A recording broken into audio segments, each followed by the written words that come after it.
Welcome into the Alabama Bass Trail podcast presented by Phoenix Boats.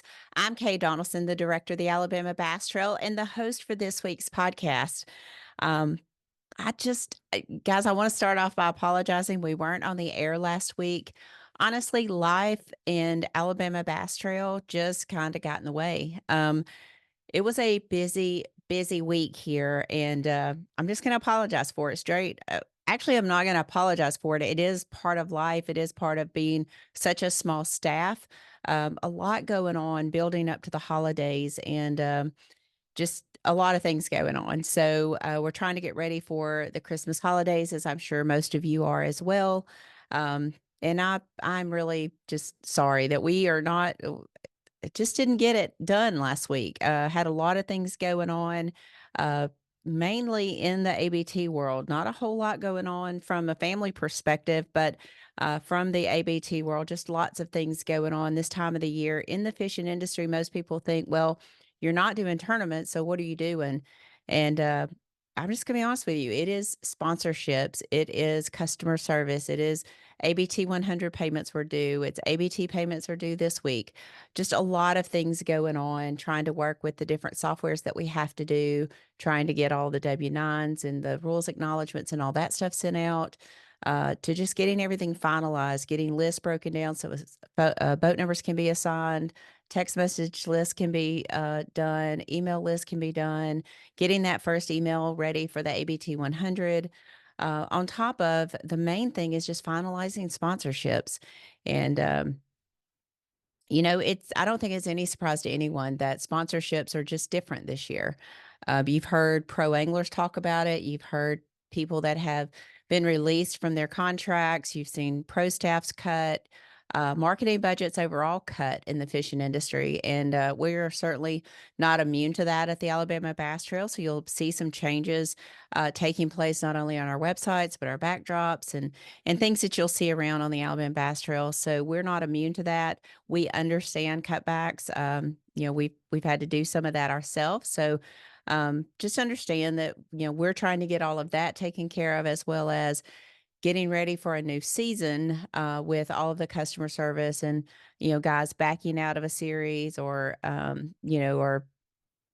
wanting to know where they are on the waiting list. I mean, it's just a constant thing here at the Alabama Bass Trail office. So we're doing our best to navigate that. I certainly understand there's a lot of people that are making decisions at this time of the year. I mean, every day you turn on the news or you read on Facebook that another company has either laid off or, you know, it's just that time of the year. A lot of companies are laying off. A lot of companies are cutting marketing budgets.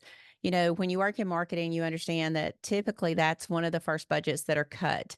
It's not the hard cuts that, you're not cutting salaries so much as you're just cutting some of your expenditures as far as your placements, ad placements, sponsorships, things like that. But this is the time of the year that we're in, and for us, we've got to build backdrops. We've got to order jerseys for our staff, do graphics for the live. So a lot of that's very important that we get contracts signed so that we can start working on those things.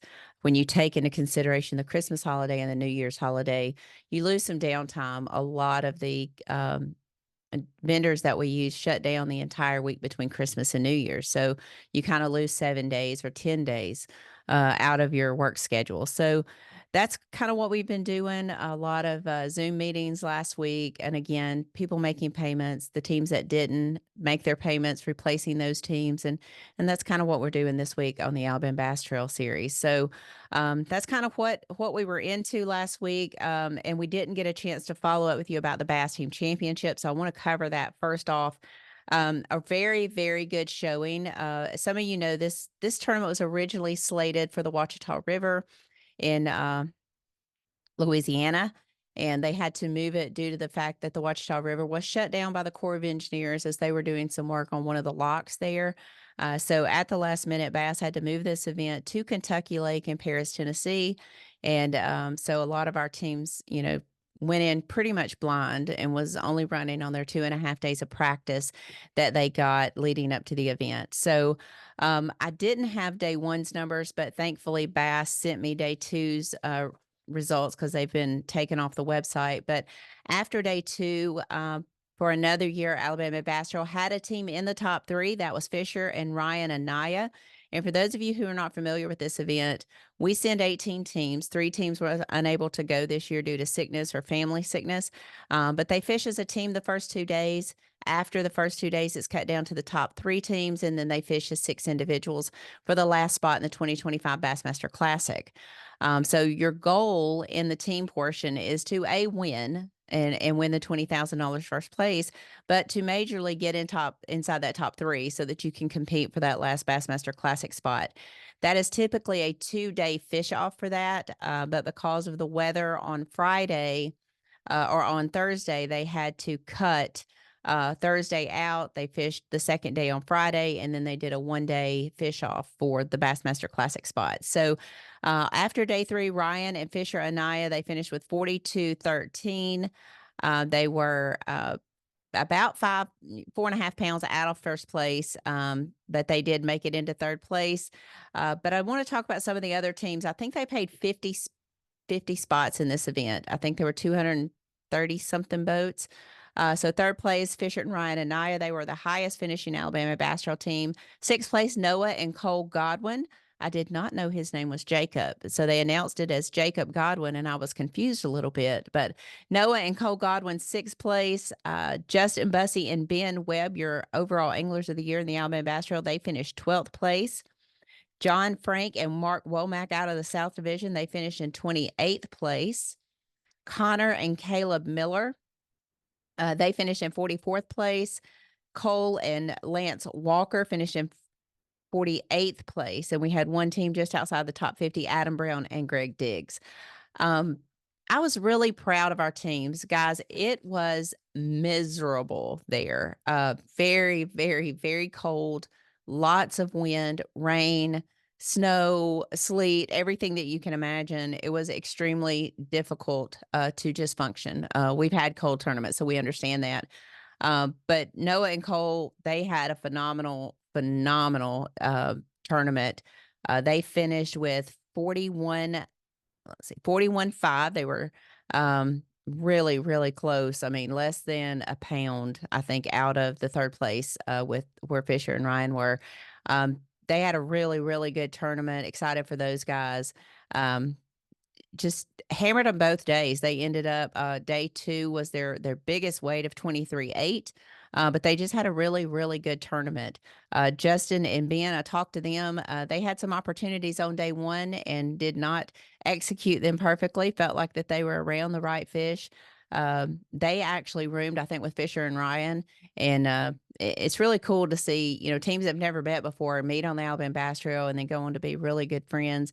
I got text messages from both groups, Justin and Ben and Ryan and Fisher, and they both said the same thing about each other. Those are just good, solid guys. And that's always really cool to hear. Frank and Mark, watched them weigh in. They ended up with 29.7 for their 2-day total. Connor and Caleb Miller, and I know I talk about those kids a lot, but I'm going to tell you why I talk about them a lot.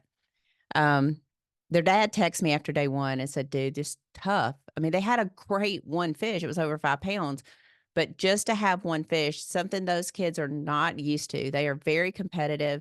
They do a heck of a job. They finished 12th in the Angler of the Year points on the Alabama Bass Trail. So that tells you the kind of anglers that they are. But 19, 17 years old, one fish after day 1, they did not come home. Okay. They stayed up there, came in, had Thursday off, came back on Friday and weighed in 17.3. 5 fish limit, finishing out at 22.12, got a 44th place check. Super pumped at their character and what it took to go and face that body of water again. It had a tough practice. They said the entire time, like, they did not have a good practice. It was not what they were expecting. And for them to go out there and come in on day 2 with 17.3, to me, just shows immense character. And that's what I see of all the teams on the Alabama Bass Trail. I heard Adam Brown, when he came across the stage, they ended up with 17.12. So they had 4-1 on day 2. So they had 13 pounds or so day 1. They drove back home Wednesday night, went to work on Thursday, and then drove back on Friday to compete to represent the Alabama Bass Trail. Character. And I see that in our teams. And I was just, as an organizer of a trail the size of the Alabama Bass Trail, that's what you want representing your trail when you go to events like this. And they ended up finishing in 57th, 58th place. But the fact that they came home and worked and then went back shows immense character. And I appreciate those guys for that. If you see them out, tell them that that's a pretty cool thing to do. You know, they knew that the Alabama Bass Trail had paid their way there, and they weren't going to let us down, and they certainly did not do that. Based on what I heard online, I think they played 50 places there, so we had 5 teams I think in the check line. 1, 2, 3, 4, 5. 6 teams in the check line. So 6 out of the top 50 came from the Alabama Bass Trail. Super proud of them. We do pay their entry fee, but there's quite a bit of expenses that go into that just 3 weeks before Christmas. So I thank those guys for going and really showing the type of talent that's in the Alabama Bass Trail. I think Tyler Campbell maybe is the winner of the last Bassmaster Classic spot. Phenomenal. He had a heck of a day on Kentucky Lake. So congrats to him. We always like to see the team champion go out there and do it well. I honestly think that the team championship is the hardest way to get there. Let's see what tournament trail they fished. They fished the 5 Alive Trail. I have zero idea how many boats that they have in that. But our guys make it through 225 teams, and I do think that it's some of the stiffest competition in all of bass fishing. So I think the team championship is the hardest way to get there. Luckily, we've sent a couple of guys to the Bassmaster Classic, and hopefully we'll send more as the years go on. So I am going to not apologize for drinking some water. Been struggling a little bit with a little I guess just crud overall, just a little crud. But some medicine that I'm taking is to dry your sinuses up, but it dries everything. My mouth is quite dry today, so I'm going to drink a little bit of water. And then we're going to get into a little bit of what's going on in the state of Alabama as far as bass fishing goes. We're going to lead off with Lake Jordan because why not? It's 6,600 acres. You've heard me since Black Friday talk about Lake Jordan and the fantastic bags of fish that have come off that small body of water. Just this past weekend, the OGS, I think it's called the Fantastic Four, and I think that means there's 4 tournaments in this series. They went to Lake Jordan over the weekend. They had 47 boats, and they had 5 bags over 20 pounds. I think 1980 was the last bag in the check line. But 47 boats and 5 bags over 20 pounds on a 6,600 acre body of water. So still a very impressive weights when you take a look at what we did in February. Probably the best time of the year for that fishery. And the guys are still pumping out those kind of weights. It's just amazing to me. So I thought I had turned that down, do that right now. And then let's talk about, Lake Guntersville. Come on now. I am blown away by just the sheer amount of people that are posting about Lake Guntersville. And I'm going to talk to our guest here in just a little bit about Lake Guntersville, about a tournament he has coming up on Lake Guntersville soon, and his way on to the Bassmaster Elite Series. That's none other than Mr. Andrew Loberg. So we'll talk to him in just a little bit. But day after day after day after day after day, I see people showing 29, 30 pounds, 31 pounds. I had an angler that did not post any pictures, but text me one night last week and said, my best 5 would have went over 31 pounds today. It's just insane the way that lake continues to pump them out with the amount of pressure. And it's a phenomenal fishery. I noticed that one of our ABT South anglers, Mr. Lucas Lindsay, made his way up to Guntersville to see what all the hype was about. And as he said in his post, it did not disappoint. He got to catch his share of those Lake Guntersville pigs. Just absolutely phenomenal as to what that lake is pumping out right now. And we're going to talk about that. And I just want to remind everybody, we kick it off on Lake Guntersville on January the 18th at the ABT 100 boats, $100,000 and 100% plus payback to the anglers. I cannot wait to get there. Going to be a lot of fun. This guy we've got coming up next, Andrew Loberg, he fished the ABT 100 for his first time in 2024, started the year off with a win down on Logan Martin Lake in what we refer to as the Snow Bowl. Andrew Loberg and Jed Lamb, I think, brought in over 18 pounds to win that tournament. So looking forward to talking with him. He's fished the ABT 100 for a year. He is going to be moving on to the Elite Series next year. He's still gonna fish the ABT 100s, and why not? You got Lake Gunnersville, Lake Eufaula, and Wilson Lake, two Tennessee River lakes. I mean, the dude moved here to live on the Tennessee River. So we're going to talk to him a little bit about that, talk to him about his experience on the ABT 100, his road to get to the Elite Series for 2025, kind of how a day in the life is from qualifying to actually getting to the point of saying, yes, I'll take it. I'm going to be there. And then we're going to talk to him about the upcoming Lake Gunnersville ABT 100. Why the lake is so good. Can it sustain itself until we get there? All the things to do with Lake Gunnersville, and then what he's looking forward to on the Elite Series this coming year. So y'all stay tuned. We'll be back in just a minute. We'll bring Andrew in and get to talk to him. But y'all stay tuned. We're right here on the Alabama Bass Trail Podcast presented by Phoenix Boats. Don't go away.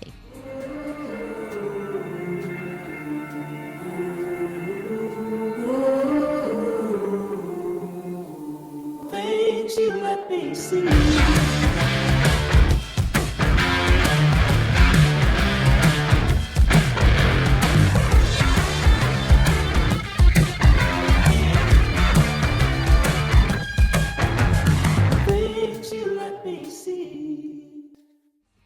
Welcome back to the Alabama Bass Trail Podcast presented by Phoenix Boats. Hey, you were our very first Phoenix First Flight winner in 2024 down on Logan Martin. Here's Andrew Loberg. I'm going to call you the ABT 100 champ. But then he's also going to fish a little something called the Bassmaster Elite Series here in 2025. So welcome to the Alabama Bass Trail Podcast. Yeah, thanks for having me on. I'm stoked. Dude, I got to meet you a couple days before the ABT 100 last year. First time I've ever met you. Luke and I had a conversation about he's just a stone cold fish catcher. Like he can catch them. Came from California, moved to the Tennessee River because his idea of wanting to go to the Elite Series, kind of being more centrally located. How long have you lived in Gunnersville? I've lived here a little over a year now. So I moved in, I guess it would be last October, November timeframe. So I've been here about a little over a year. Still kind of settling in because I moved here. Then all of a sudden it was like tournaments going on, travel, pre-practice, the whole shoot match. So it's been kind of a whirlwind of events the last year. But I love it here. I live in Gunnersville, and it's just an awesome place to be. Great community. I mean, basically all the communities, as you know, along the Tennessee River. I mean, it's just awesome. It's just a big fishing family, and I love it here. Cool. Well, you kicked off, like I said, I didn't know you very well, got to meet you there. And the one thing that really stood out to me is there was no fussing that it was going to be 14 degrees. I mean, you're a California kid, so you're coming down here, it's 14 degrees. And really, you and Jed both said it's the same for everybody. We just got to find out what can separate us from all of those people. You really didn't have a lot of former knowledge of Logan Martin. So you had to get out there and go find them. And that's what really impressed me is that you didn't spend any time complaining. You were just like, okay, we're going. So, and you made an awfully long run on that first morning. Yeah, no, it was that was probably the coldest I've ever fished before. And I told Jed, I'm like, listen, dude, this is gonna be I think out of the 100 guys or 100 teams, mentally, the cold's going to wipe out a pretty good portion of them. So if we can eliminate that, we'll be good. And then I think the cold also helped us out in a sense to where it wasn't like your traditional really early spring or late winter type of mode. They got really shocked, and it was kind of a weird deal. So I think that honestly helped the bite for us because it kind of threw a lot of the locals off. So did I lose you there? I did for just a minute. Yeah, I lost you for just a minute. So you're talking about it threw the locals off, and you guys were able to go and do something that normally they would have done, but the cold weather probably prevented them from doing that. Exactly. Yeah, it kind of threw the pattern off a little bit for some guys. So for someone like us that hasn't really spent a lot of time on the Coosa, with a fresh mind, you can kind of fish what's in front of you and kind of fish the conditions, and that's kind of what we did, and kind of hunkered into a big area and just chipped away at it. First tournament of the year, really only about 15, 16 days into the year, you're cashing a $33,000 paycheck. That's got to feel really good. And I would ask you your first opinion of the Alabama Bass Trail, but if you're taking home $33,000, dude, your opinion had to be pretty Uh, good. Yeah. No, regardless if we didn't win or whatever, the Alabama Bass Trail tournaments are awesome. I love fishing them. I'm hoping to fish them forever. I mean, Jed and I are fishing them again next year. And the stage, the TV production, how well you run the tournament, it's a legit deal. And I've fished a lot of team tournaments all across the country, and even like pro tournaments, like just pro-ams and stuff like that. And this is for sure a very, very legit tournament organization. And to have like Luke Duncan and all these guys up there, I mean, it's really, really cool and neat. And it's weird because it's like it doesn't feel like a one day tournament because you show up and there's all these boats and cameras, and then you fish a day and you're like, I guess it's done. I want it to be like 3 or 4 days long. Yeah, You I've know? had people say that. Well, it should at least be 2 days. It should at least be Yeah. 2 days. You get us here and you get us hooked, and then we got to go home and then wait 5 months before we can come back and do it again. So, Right. I think there's so much going on in the fishing industry right now. I'm just trying to like hold my breath and see kind of how things shake out. A lot of things going on. With Brandon Belt, they're gone. They were in Mhm. for 2 years, a lot of hype around that tournament trail. And then boom, you get the Facebook message that they're over with. So we're going to try to hold our breath for the next 18 months and see how the economy goes. I've got Totally. something up my sleeve, but I don't want to show my cards just yet. So we've Good. got something up our sleeve. Maybe we'll be able to do a little something. But um, I mentioned earlier that you're going to the Elite Series and you qualified through what I would say is probably one of the toughest years to qualify on the Elite Series because you had to fish 9 events. Mhm. And they were from, early February through October, October. November-ish. So, Yeah. um, talk about that. I mean, along with you fished a lot of other things as well, but the 9 tournaments, and I know they've changed it this year. So are you Right. glad they changed it, or would you rather people have to go through what you guys went through? I honestly think the nine is a really good representative of each angler. I mean, fishing nine open tournaments in a season to with cumulative points, I feel like you can kind of have a little bit of a slip up and kind of come back and have a consistent season. Their season next year is you fish four, top 50, go to the EQs, and then you got to fish three, which is totally fine. I mean, it's still going to be hard. It's still going to be a tough deal to make, but in those three, you really got to, perfect them and make sure you don't have a stumble. Whereas nine this year, you can have a little bit of a stumble and kind of bring it back. But yeah, I mean, it was an awesome year, fishing all nine, traveling across the country. It it I had a really good season, and throughout the whole season, like after 5 or 6 events, everyone's like, "Man, you're doing great. You just keep it going." And I'm like, "I got 4 more tournaments left. Anything can happen." So it's just kind of one of those deals. I just took it day by day and fished as hard as I could, and I'm glad it ended up where it did. Yeah. Eh, a lot of course, you go to social media and you can read positives and negatives about all of it. Um, the one thing I was surprised about, and I don't run bass, so I don't know anything about that, but the EQs, I like the fact of taking the top 50 to the EQs. I just really didn't know about allowing other people to jump in those. That kind of blew my mind, but Bass knows what they're doing. That's their angler choice. But I know several of the guys that are going to make that step. I got Lucas Lindsay, Tyler Malone. I know Fisher Nye is going to go that route this year. He's still fishing the ABTs, but he's going to try to make it to the Elite Series. So, any words of wisdom you have for those guys that are gonna try to make it through the opens? Yeah, like my biggest advice, like what I stuck with all year is, especially with a long season like that, their season's gonna end in probably November, is don't look at the big picture at all. Don't look at the end of the season. Just look at each day ahead of you. Whether it be your practice day or planning your events out. If you take one day at a time and just dominate that one day, everything will fall into place because in years past, I've kind of looked further ahead, like, oh, I got to place top five, or I got to do this and that tournament in 6 months, and you can kind of get out of hand and not focus on the task in front of you. But that was my biggest, I guess, tip, or my biggest approach this year was take just one day at a time, because it's a long year, and you got to dominate each day. The fishing industry's changed quite a bit. I talked about that in the opening part of the podcast.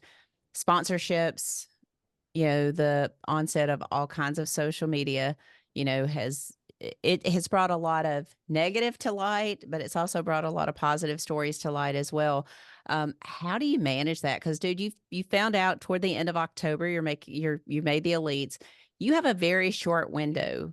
Mhm. You can't start looking for sponsors at that point. You've got to be working that constantly. That's a 12-month a year job. I don't know why people Yep. seem to think that that's what you do in November, December. It really is a 12-month year. But okay, what does it look like now? Okay, you've qualified. What does your next 4 months look like? Yeah, my next 4 months is really I'm keeping tabs on all the sponsors and connections I have. I still drip on all of them, and even the ones that I don't make connections with or make sponsorships or deals with, still keep in contact with, and keep an open contact, because, as you know, this sport is very small, and you got to be friends with everybody and have no bad rapport with anybody. So, but yeah, still attacking that.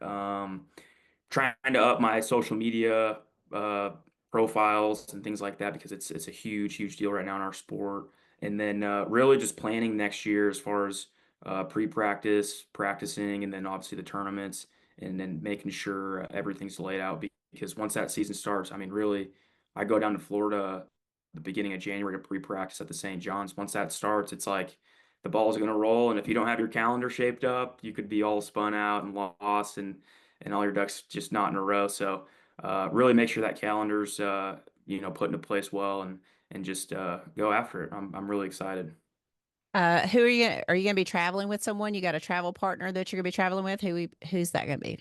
Yeah, it's gonna be me, Emil Wagner, Tucker Smith, and Paul Marks. We're Okay, all four of us, all rookies. cool. Well, that's sometimes that's good. When you think about it, and I've said this before, as bass fishermen, a lot of times the wives, and I know that that's not your case, but they're kind of the momengers. The Yeah. fishing license, the hotel reservations, the Hmm. camping reservations, whatever it is. It is a lot when you're thinking about all the different states that you fish in, making sure that you've got all their state rules as well, all of the BASS rules, the off limits, the Yep. license, the reservations, all that. It is a ton of work. So anyone who thinks you just get in a truck, pull your boat down there and go fishing hasn't lived that life, have It- they? no, it's not the case at all. I'm pretty OCD with planning and making sure everything's dialed in. I sometimes lose sleep at night just thinking about what I need to plan next. But I am a big planner, which helps out. Especially with some of my travel partners, they don't they seem to kind of just roll with the flow. But I like having a set plan, and attacking, and I'm not a very spontaneous person. Like, oh, let's just go do this. I got to have a plan in place. I So. understand that. I Yeah, understand so that. with all these, yeah, like you said, the fishing licenses and the hotels and Airbnbs and all that, it can be a lot, but I've managed it the last few years, and it's been good. Cool, cool. Is there a tournament on your list outside of the Gunnersville ABT 100? Because I know Mhm. that one has to have your eyes sparkling. We're going to That's talk right about on. that in just Yep, a that's minute. right on top. Yep. No Elite Series in Alabama this year, but is there one that's on that list of the Elite Series events that you really, really are excited about?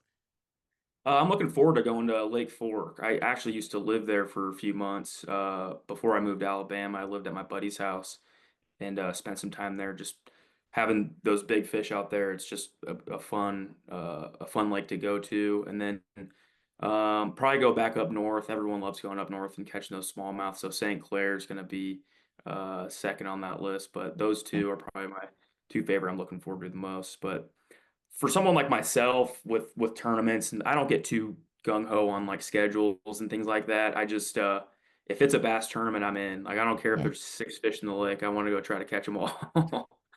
I love that. No matter how tough or good it is. I love that. And I think that's why you've been so successful is you don't let things like that spin you out. You don't listen to a lot of the doc talk. You just kind of stay focused on the job at hand.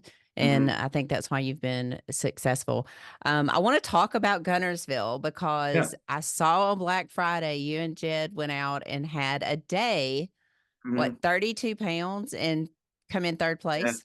Yeah, we came in third with 32 something. It was one of those like special days where everything bit and everything got in the boat, and we had that 32 on our scale, and Jed and I were talking, we're like, there's no way if we're catching them that good, someone's gonna have a bigger bag, and sure enough, a lot of guys whacked him. But this lake is just it's special. I mean, I've only lived here a year, and I live here, but I don't really go out on the water a ton. Like when I'm not in tournament mode, I'm working full time during the week. So when I do get the chance to go out and fun fish, just kind of on the weekends, just kind of strolling around.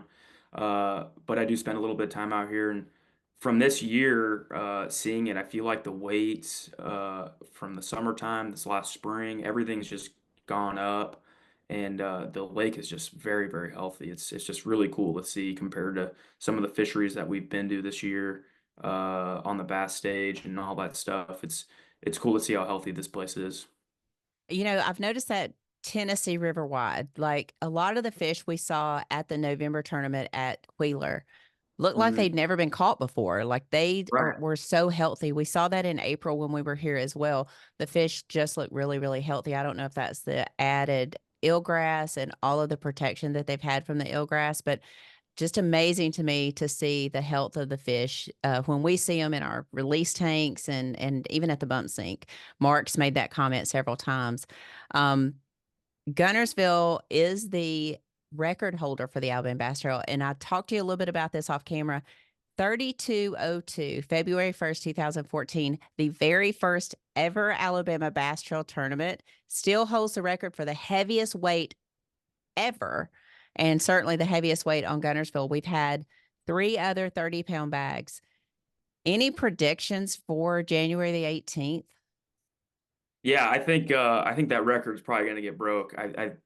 The fishing's just been too good out here, and the fishermen are way too good for it not to get broken.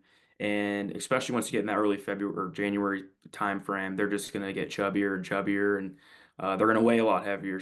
So I think it's gonna get broken, and it'll be a really, really good tournament. It's gonna take quite a bit of weight. Now, I don't know if we'll see like a 40-pound bag. These fish, they kind of cap out. Like it's kind of weird. Like it's hard to catch a fish over 8 pounds, 8.5 pounds out here, catch those 9 pounders.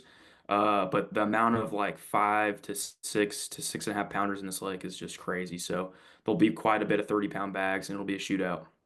For And as it's good as weird. Gunners, go ahead. It's also weird to say this too, on a lake that has such big weights, but it may come down to like ounces within the top five, which is Yeah, weird because you're like, oh, I got 30 pounds, but you're like, I could be in third place with and miss the win by 4 ounces. yeah. It's gonna be kind of cool.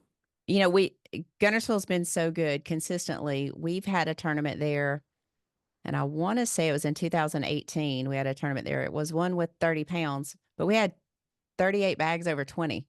Like Yeah. it's crazy how good it is, but we also had 85 zeros. So Mhm. it's crazy to me that people think you're just going to go there and catch them. As Fisher said when I interviewed him a couple weeks ago, it's great, but it's not easy. Can you Right. elaborate on that a little bit? No, that's 100%. He's totally right. Where there's definitely areas where you can get in and catch those big ones and catch numbers of them, but there also is a lot of areas on the lake where it's kind of a ghost town. It's kind of a weird deal. You can kind of pattern them a little bit, um, and also the pressure of the lake. This place has seen a lot of boats, and it's but regardless, it's going to be a really good tournament. Is it going to require forward facing sonar to pull in that 32 plus pound bag? Yeah, it definitely is. There's no, shying away from that. Unfortunately, with now, with forward-facing sonar and all that, I mean, I love fishing with it, but it'll probably be a forward-facing sonar type of deal. I'm okay with that. I Yeah, don't me too. hate it. This is the thing, like I still think it is interesting to me as a non-fisherman. I'm an organizer. I'm a cross your T's, dot your I person. That's what I do. That's what I get paid to do, not to go out and fish. But I can look at that Garmin live scope and I couldn't tell you if that's a bass, a catfish, a crappie. That's not what I do. So the fact that you can go out there and train your eye to that and then know exactly, and then choosing the bait is Yeah. another thing that gets me, because it can be just the slightest change or the slightest way it's rigged or the weight that's on it or whatever that will make that fish bite. Not all baits are created the same, and not all Oh, fish are going to buy the no. same bait. So Yep. I think it's still very scientific. I don't care how many people want to go out there and go, oh, well, they're just looking at them. They're just looking at them. We saw it at Lake Jordan. You could get the bait down to the fish, but making them bite, Totally you know, different thing. Yep. and the lakes right now are so full of bait fish. Hmm. So getting them to chase an artificial bait as opposed to going and gorging out on shad or blueback herring and all that, it's not as easy as people say, just, oh, they're just No. staring at them on Yeah. the screen. So No, it's definitely not just turning it on and you're catching them. It is like you said, very scientific and having little nuances to make your bait look real is definitely a challenge, but it's fun. I love it. any prediction? I'm going to write it down. Any prediction of what you think is going to be the winning weight? And then what do you think a big fish weight will be on January the 18th? I think a 9 pounder will get weighed in, even though I said there really aren't that many to be caught, but it's Gunnersville and it's the Alabama Bass Trail Anglers. A 9 pounder will get caught. Um, and I'm gonna say not if it's not third high, like 34, maybe 35, like in the Okay. 34 and a half range will probably win it. I That's hope what you're right. Even I think though it will. I think it will. Brandon Staggs, and I know you don't know this story, but those guys got in because Jordan Lee had to back out. The first year on the Alabama Bass Trail, you could fish one tournament if we didn't fill up. Well, we did fill up, so they were the first team out. Jordan Lee was in. He had to back out because of he had two opens that conflicted with five of our, out of the 5 dates. So they get in the very last minute on Monday before the tournament's on Saturday. They end up winning it. And then they spent $5,000 of their winnings to buy their buddy's tombstone that had died 3 years before that. So just a That's really awesome. cool story about those guys. So Brandon Staggs, Jerry Wright, great guys. Yeah. But I do hope that we see Gunnersville show out. We've really wanted it to show its potential, and everything that I'm reading, like every time I turn on Facebook or Instagram, it's 31 pound bag, Yeah. 32 pound bag. And I'm like, please just hold out till we get there on the 18th and let us I show it. agree. Uh, As long as we don't Nobody. have any crazy weather of some sort, flooding or anything weird, it'll be really good. Well, of course, you haven't been on the Alabama Bass Trail long enough to know, but if anything tells you an Alabama Bass Trail tournament's coming to town, it will be the crazy, crappy weather that's going to surround it from Wednesday, and then it'll be beautiful on Sunday. So you can just Exactly. you can bet. You can bet. Well, I'm looking forward to it. You and Jed, started the year off last year with a big win to come over $33,000. Have you got it in the you got it in your mind that you can back that up and start the year off that way again? I hope so. I mean, we're gonna try our best. These guys are good, and everyone kind of knows everything now, and but we're gonna try our hardest. I mean, it'll be a good event, and Jed and I are fired up to get back out there. I mean, tournament season's kind of done, but we're just chomping at the bit, and Yeah, I love how that tournament's just the second or third week of January the 18th, and it'll come very quickly. I mean, we got it Christmas will. week, and things are gonna fly by. When Christmas is over, it seems like the very next week it's like tournament week. So I'm excited for it. Looking forward to it. You got to get Jed out of the hunting mode and get him in that bass hunting mode. Every Oh, time I talk, man. he's like duck hunting, goose hunting, all the Yep. things. Like Yep. he cold weather must not bother him at all. No, it doesn't. He's pretty adept to it. He's outside more than most people. But he's ready to get back in that boat. He with this last tournament we fished that Black Friday, he's like, I just want to go fishing now. I don't even he's like, I love killing ducks, but I want to go fishing. Good deal. Well, we wish you the best. Thank you for taking time out of your day today to be with me. I'll be looking for you on January the 18th. Jason Duran has already called dibs. He said, I'm chasing Andrew Loberg and Jed Lamb. I'm chasing them. Y'all, Darian, Luke, y'all find out whoever you want to go for, but I've Yeah, got those guys. Luke's like, what yeah, the heck, man? yeah. Soon as those weights were posted on Black Friday, like we're all texting each other, like, can it hold up? Can we get this for the ABT 100? And Jason said, sidebar, I'm chasing Andrew and Jed. So nobody else. And Luke's like, that sucks. So, but there's going to be a lot of cool guys out there to chase. And Jason's already called dibs on y'all. So y'all get ready. Okay. We'll be ready for it. A phoenix chasing a phoenix. We'll take it. Well, thank you so Exactly. much. Have a Yeah, great thanks day. for having me on. It was good. Thank you. All right, Thank guys, you. there you have it. Andrew Loberg, the newest Bassmaster Elite Series Pro, moving on from the ABTs, but he's going to stick around for the 2025 season of the Alabama Bass Pro 100. Looking forward to Gunnersville. Guys, 3202, February 1st, 2014, the first tournament ever on the Alabama Bass Trail. Will we see that record go down? Everybody seems to think so. So we'll see in just 30 days. Y'all stay tuned. We'll be back for the last segment of this Alabama Bass Trail podcast. Stick around. We'll be right back. I've been with Jax for 25 years. Hey! And I've seen my share of game days here in Tuscaloosa, and nothing brings us together like football and good food. Good luck, y'all. We're firing up the grill with our new Steakhouse Bacon Burger and Steakhouse Patty Melt. 2 all-beef patties, mushrooms, onions, melted Swiss, and our signature steak sauce. Whichever way you go, you're gonna win. Score the new Steakhouse Bacon Burger or Steakhouse Patty Melt from Jack's. I'm Taylor Kitchens, and I'm all about the South.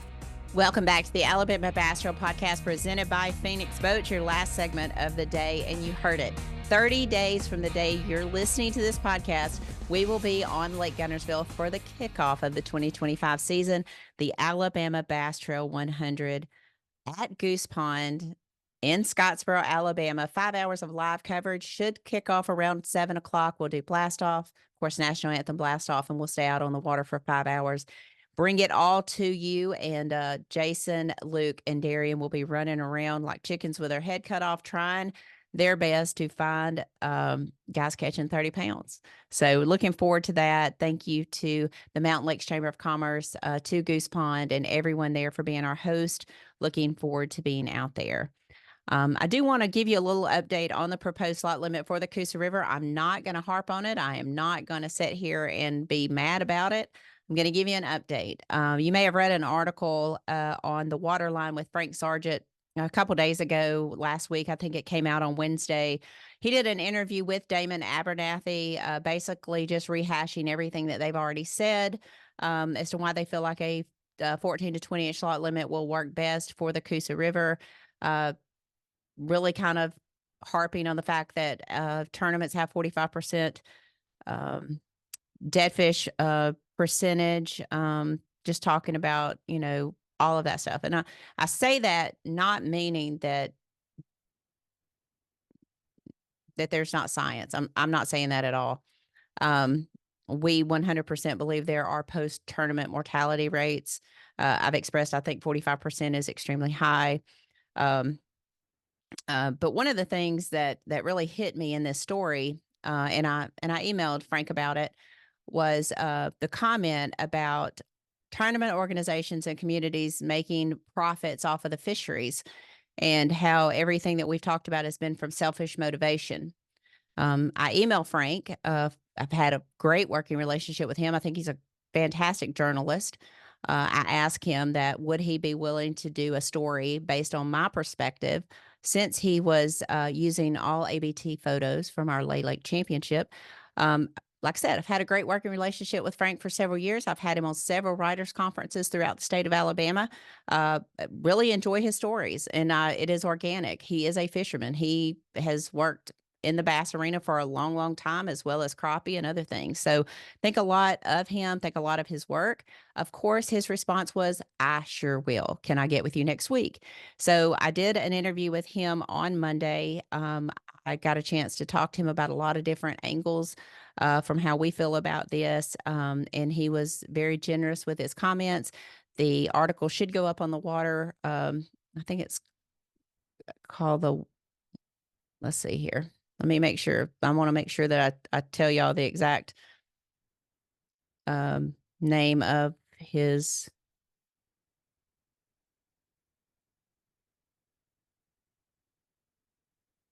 I'll get that for you in just a minute. I want to make sure that I give him the accurate credit for that. So, but he did give me a time to talk with him. He called me on Monday.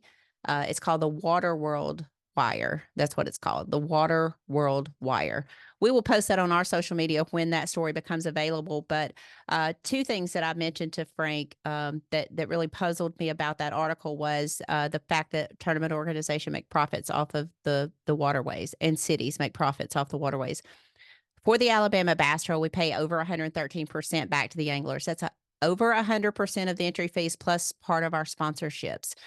Do we host events on the water? Yes. We are a nonprofit. We cannot make much of a profit, period. Matter of fact, for the last several years, if we've made $10,000, that's huge. And that money has been turned back into new equipment. We saved for 10 years before we bought our ABT trailer that we just purchased. So we also put $100,000 in fish care equipment of money that we've saved throughout the years. On top of grant monies that we applied for and were granted. So that really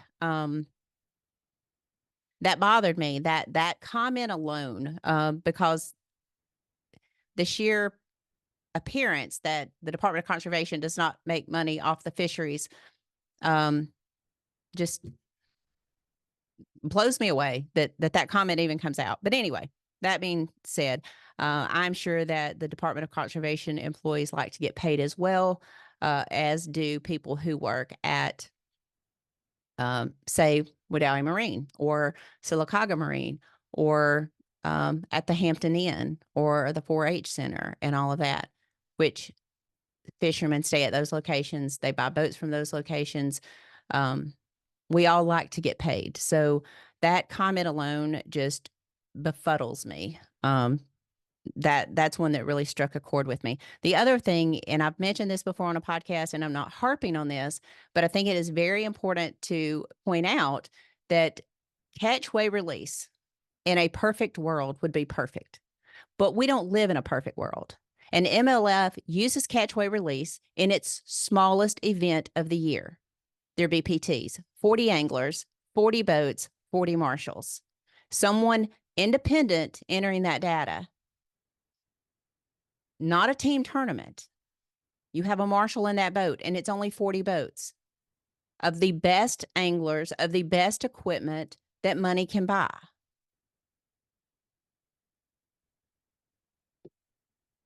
If you want to compare that to the Alabama Bass Trail, you're comparing apples to oranges. It is not the same. Yes, a ton of our guys have brand new boats. A ton of our guys have probably iPhone 16s. Not everyone does.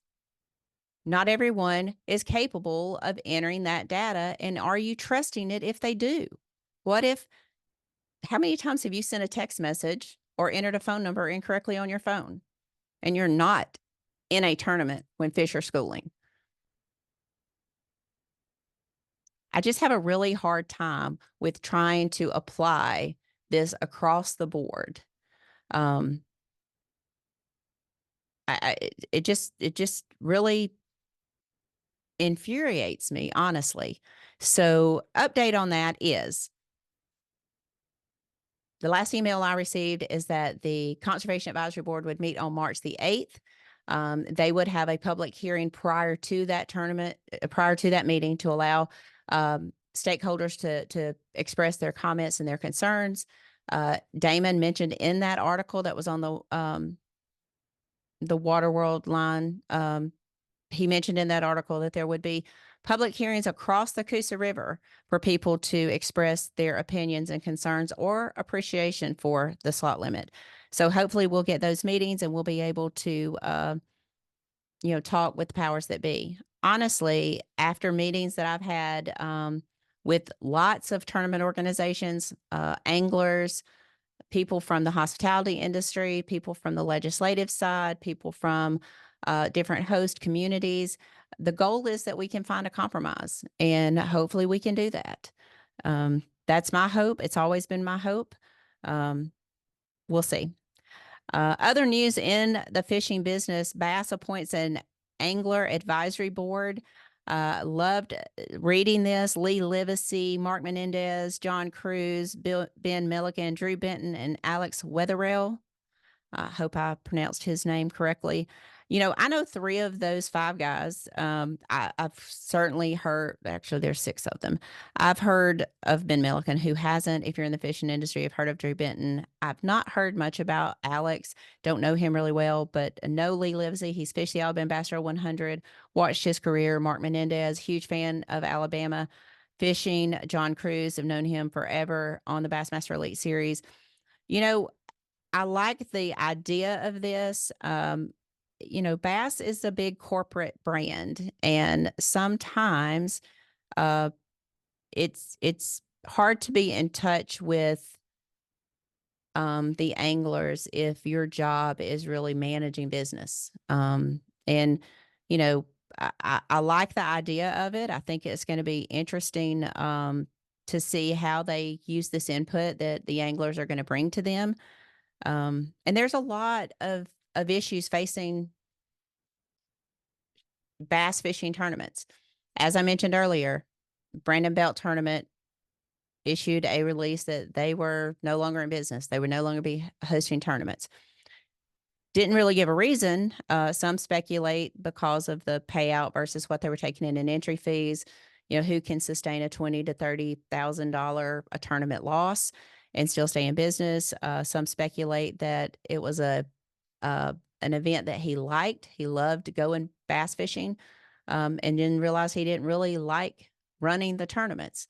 Some have speculated that he kind of fell out of love with that part of it. I don't know. I haven't talked to him, but I can certainly see why that would be the case. Because as good as you think something is, somebody's going to find fault with it. And Bass has seen that. MLF has seen that. There's no organization that has not had some of that angst within their business. We certainly have dealt with it. Whether people don't like fishing in the hot summer, whether they don't like fishing in the winter, whether they don't like a 1 pound dead fish penalty, they don't like you postponing a tournament till Sunday because the weather was terrible on Saturday. There are a lot of things facing the fishing industry. One of which is social media, and companies defining their policies about social media. That's a big part of it, and we all know that is a big part of our business now. It is how we communicate our message most of the time. But there is a big, I won't say issue. There's a big opportunity as far as social media goes these days, and managing that. Ben Milliken, huge social media star in the bass fishing world. I think he'll be able to bring some insight to BASS from that. You've got a mixture of young guys that are probably very pro live scope. You've got some of the older anglers who may not really like live scope as much. I don't know. I've never talked to Mark Menendez about that. But Mark's one of I would say, the old soldiers in that group. But you've got sponsorships, and you've got competing sponsorships with the organization and with individual anglers. You've got different social media strategies. You've got, how the determination is as to who gets cameras and all the things. And there's a lot that goes in to running an organization. I have zero idea about running bass. My organization is very, very, very much smaller than what they're trying to do. But I would say probably the optics is one of the biggest things that they're trying to attack, as well as trying to find a happy medium between their anglers. So I applaud them in their efforts. I hope that it works out well for them. I think 6 is a good number. I'm excited to see how it works. I hope that they can manage some of the input and make it work for the better good. So a lot of people have reached out to me about several arrests that have taken place in the fishing industry, and I'm not really going to comment on that. It's not my business. What I think about it is none of their business. And like I've said to a lot of people before, what some people think of me is none of my business. I'm not going to comment on that. It's unfortunate that things happen, but things do happen, and they'll deal with it and deal with it how they need to. So it's not my business. So I'm not going to call names, and I'm not going to speculate on what happened. So, but a lot going on in the fishing industry.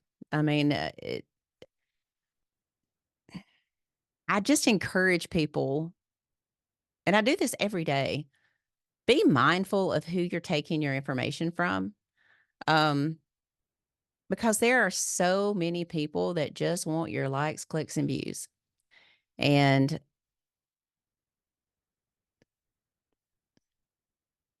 just be mindful of who you're getting your information from. That's all I'm going to say. I'm going to say it again because I think it's worthy of saying it. 30 days.